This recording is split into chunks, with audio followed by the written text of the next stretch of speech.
This conference will now be recorded. Hello and welcome to the Rising Stars webinar for March 2021.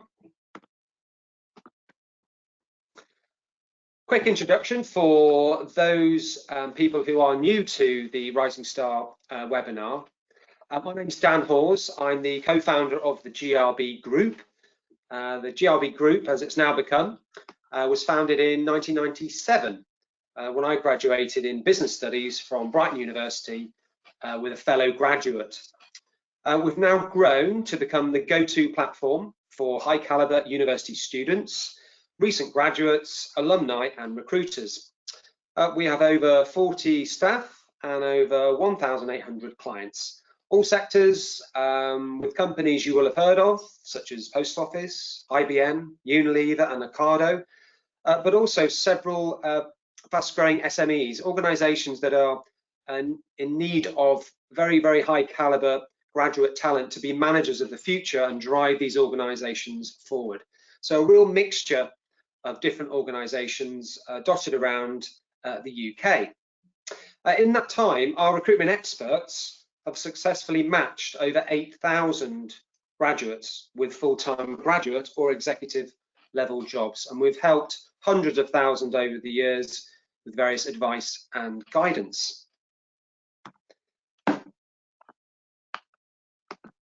Now, the GRB Group it looks like this right now.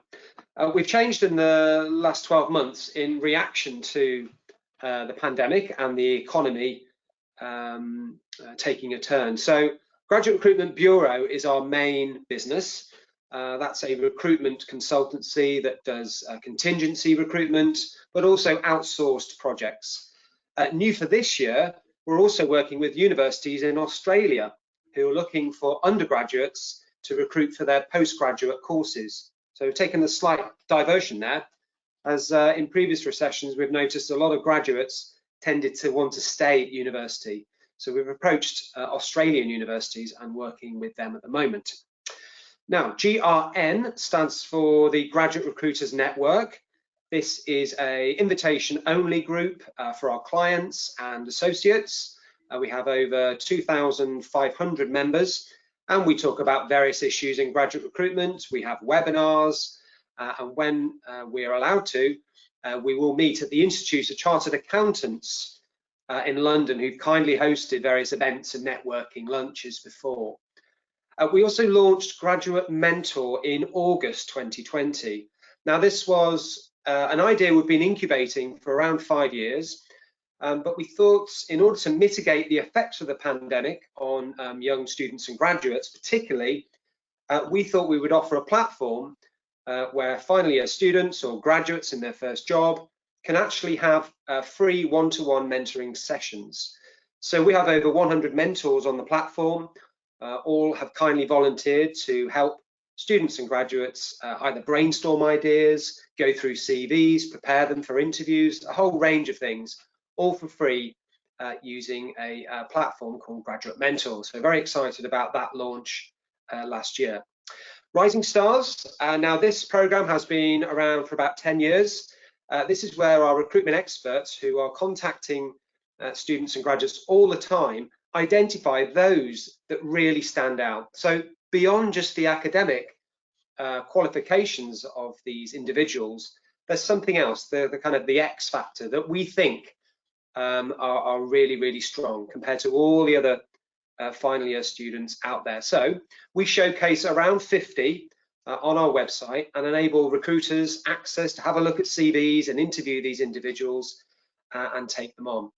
And we've been running these webinars now since January, just to give you a flavour of some of the individuals that we have on our shortlist.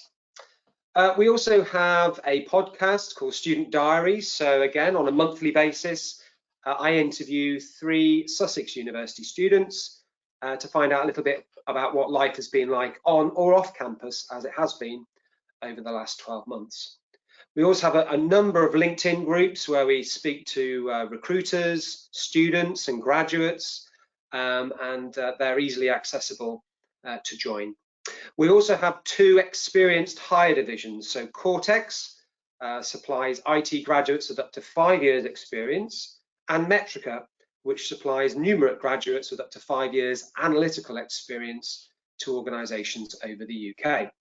So many different facets to the GRB group. Just thought I'd give you a quick overview there where we are today. So, Rising Stars. This is a unique opportunity, really. We can't see anything else similar like this on the market, where graduate employers can see a shop window of the UK's finest graduating talent. So every month, our team of experts will carefully screen and select who they think are exceptional university students, essentially the best in class graduating students for 2021. We showcase a shortlist of 50 rising stars on our website, enabling you to view their profiles and request a CV. Access is entirely free. In addition, every month we host a short webinar interviewing a small selection of rising stars to discuss more about what they're looking for, essentially, from their first employer when they start their career. And that's what we're going to find out now from our 3 rising stars. So I will have them introduce themselves to you now, just to give you a brief overview of their background, and then we'll find out a little bit more about them. Perhaps we can start with you, Elliot. Hi everyone, I'm Elliot. I'm a finalist at Loughborough University studying economics and management. Well, outside of my studies, I play a lot of tennis, a fair bit of piano, and I also run my own business. Excellent, thank you. Barnabas. Hi, I'm Barnabas. I'm MSc Economics and Finance student at King's College London. I'm looking for a career using finance, and outside of my studies, I'm a keen rower. Thank you very much. Anna. Hi, I'm Anna. I'm a management master's student at Loughborough, and I graduated from the University of Bath in the summer with a chemistry degree. I'm looking to apply skills from my chemistry and management degrees, sort of analytical skills, and sort of focusing on the management side of it. And outside of this, I do a lot of rowing and have started running again during lockdowns. Great, we have a sporty bunch. Excellent. So you're all fit and healthy and raring to go and enter the jobs market later this year. So today actually marks 12 months since we had the lockdown, and it changed so many things for so many people. So for university students, you know, you've had to study from home or certainly spend less time on campus, so you've had less social contact and have had to adapt over these 12 months. So it's been a challenge, I'm sure. How have you been through this, Elliot? It's actually kind of weird you say it's the 1 year anniversary. I can actually remember the whole of last year I was off working, and it was this month where we all got sent home, so we started working from home. And the change between just being a really lively, busy office to then being stuck indoors for months on end, it kind of just revolutionized the way which we all stay in contact and stay as a team. So I think it's really brought in force, especially to extroverts, how important social contact is, even outside the workplace. And then thinking of new ways where we can all do things together, either just playing games or any other way which we can actually stay in contact with our friends and family and work, then it's highlighted the importance of that for me. Yeah, that's a good point. It has really made us appreciate our friendships and family when we are stuck in our rooms, not able to do anything. So yeah, that's a good point. Barnabas, how have you been in the last 12 months? I've surprised myself by coping with it. But as I was doing a master's, it was in a way a blessing to not have the distractions of socializing. And there have been some good things from it, certainly for education. I think doing lectures online is something that's going to be positive going forward. But certainly doing a finance master's, networking is something that's kind of really important for it, and that's something that I've totally missed out on. And you know, I won't be able to get back, and so that's a shame. That's something I'm looking forward to trying to pick up again. Yes, I appreciate it hasn't been the full university experience for you guys, but luckily, previous to this, you had 2 or 3 years on campus, enjoying everything that university throws at you. So at least you've got that, I guess. And almost you are prepared now if you need to work from home in your first job. So you kind of had a good dummy run, so to speak, but challenging undoubtedly, I'm sure, for everyone. So Anna, how have you been during the lockdown in the last 12 months? Well, I remember at the start going home from university, it was quite scary because we had our finals and we didn't know how the university was going to sort of put things in place to make sure that how exams were going to be done. And I think it was just sort of having to stay focused when everything was sort of flying around you. You didn't really know what was going on, but I think just to have the focus actually really helped, because I think just the importance of adapting as well and just focusing on studying gave me sort of something to focus on. And then I wanted to go traveling in the summer, but obviously that couldn't happen. And then my master's was quite a last minute decision, because originally I'd sort of thought traveling during the year, maybe looking for jobs. And I thought, well, the world's sort of standing still, this would be a great opportunity to sort of learn more. And I'd never really thought about management before. So this was an ideal opportunity to learn something new and develop a different skill. And I'm really enjoying it. So actually in a really bad year, I've actually found that it's been quite good for me. Yeah, in the end. No, that's great. That's great.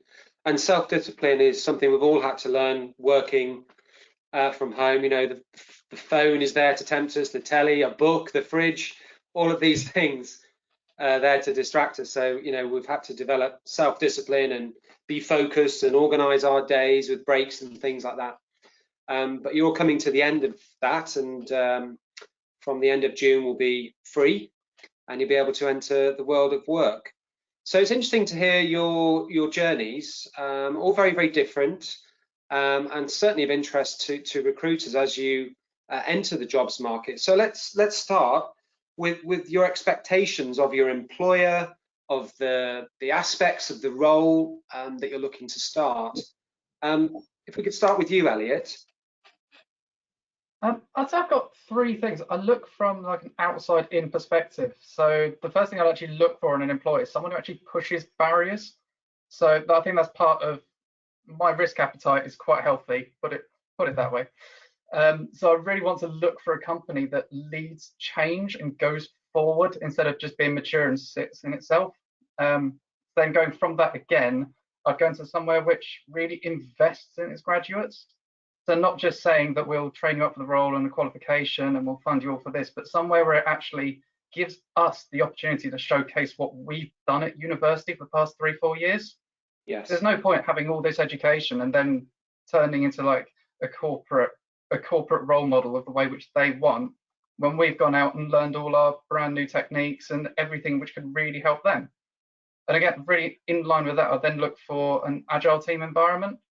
So somewhere where I can just put 30 minutes into the vice president's diary, just about chat with their progression in terms of really open culture that way.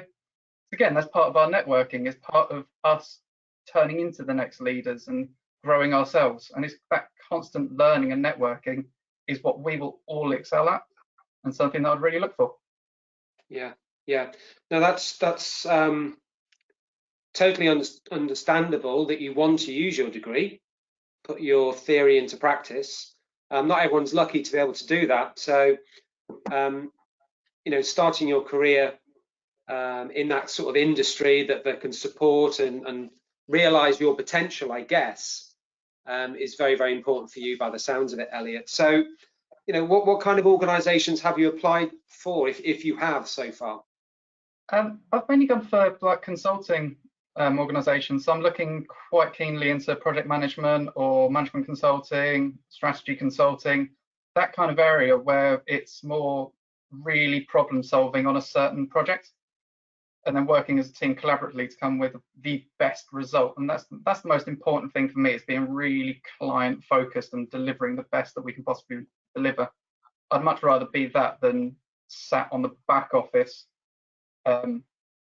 helping the team out to then go deliver. I'd rather be front desk. We do all the best. we use our skills, our solutions, put it Yeah, in the front. yeah, that makes sense. Good. Thank you, Elliot. That's interesting. We'll come back to you shortly. Barnabas, perhaps you could explain a little bit about your expectations of your future employer and future job. Yeah, well, like Elliot, I've got sort of three things that are quite important to me. The first is professional development.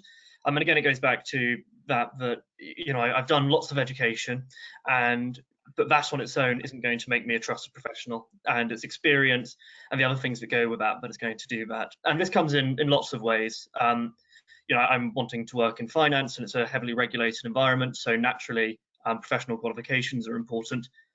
But informal things too, lots of feedback, developing soft skills in-house, and sort of rotations and opportunities to understand a business, not just from where I'm entering it, but from the other functions inside it.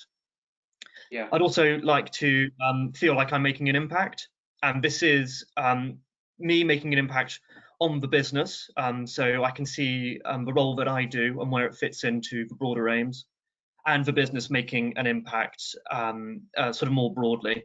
So you know, I can see that the work the business that I'm part of is doing is important in the world around me.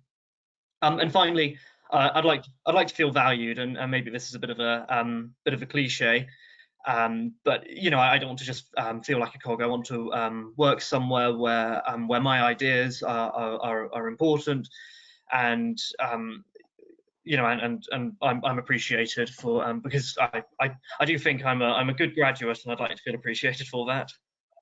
Absolutely, all reasonable requests, and what a lot of organisations can and do accommodate.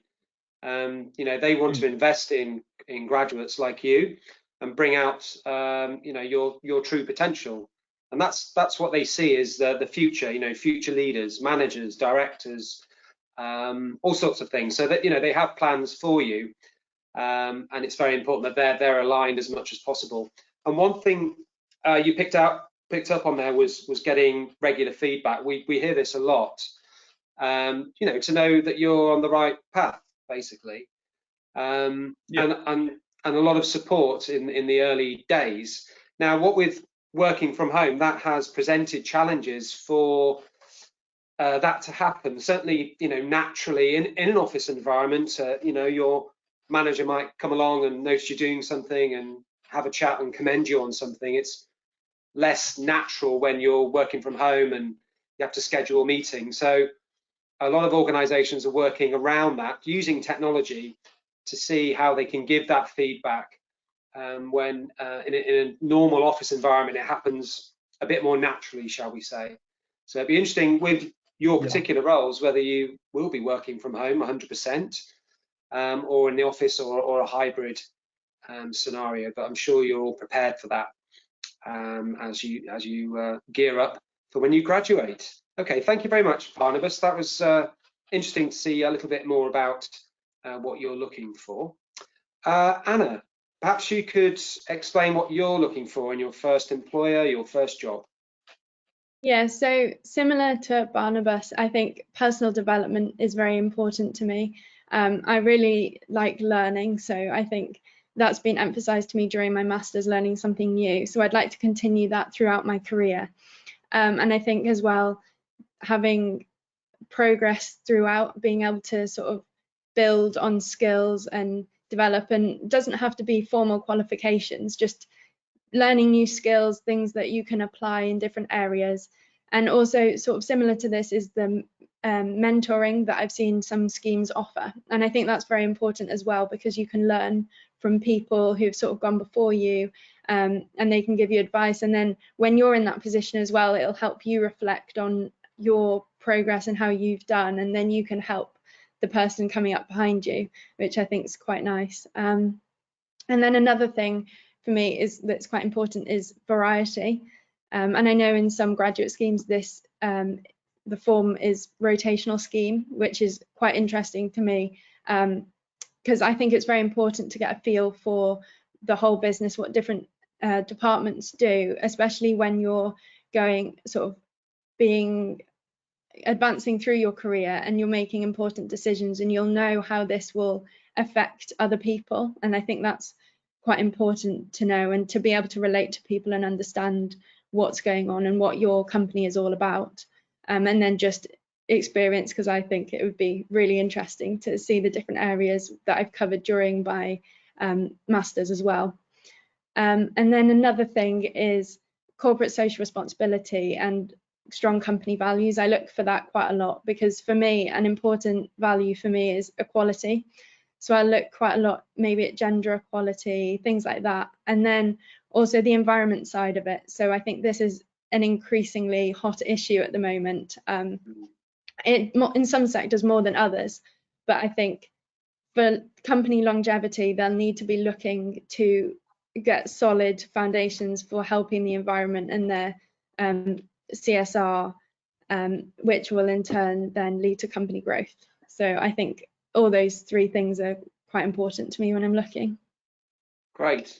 Yeah, thanks, Anna. That's some new things you've raised there, particularly the mentoring side of thing, or a buddy scheme, sometimes this is called as well.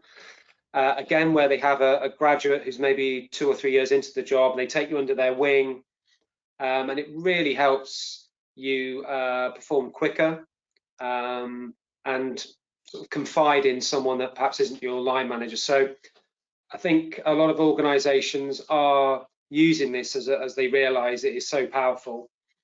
And it's a big reason we set up Graduate Mentor for those organizations who may not have such a program, or they want to access a broader range of external mentors. And we have individuals on there from Facebook, MasterCard, the Ordnance Survey, British Army, so a whole range there to help graduates on their first job.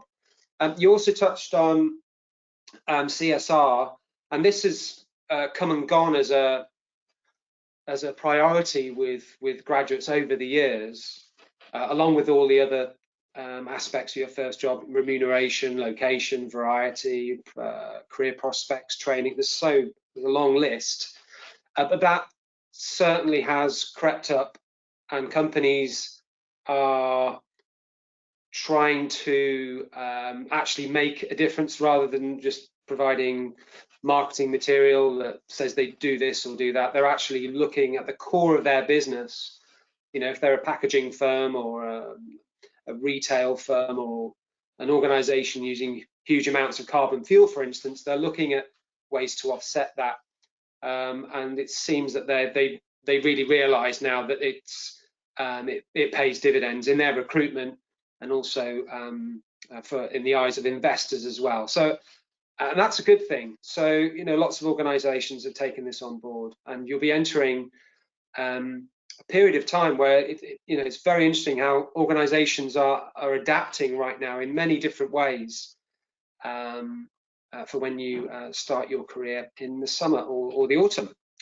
Okay, that's useful to find out your criteria, shall we say.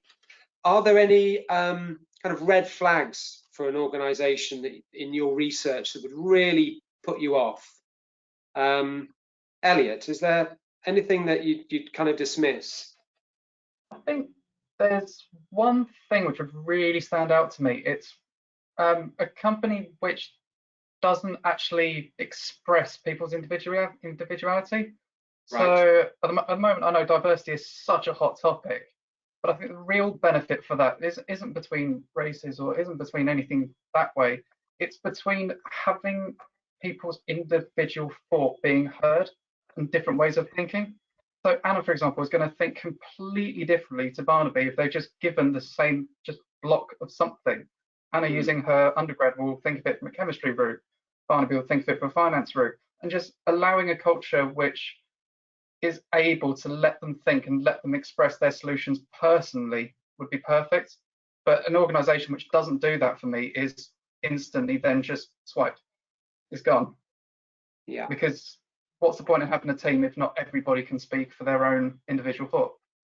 Yes. Yeah. Good point. Barnabas, is there anything when you do your research that would be a huge turn off?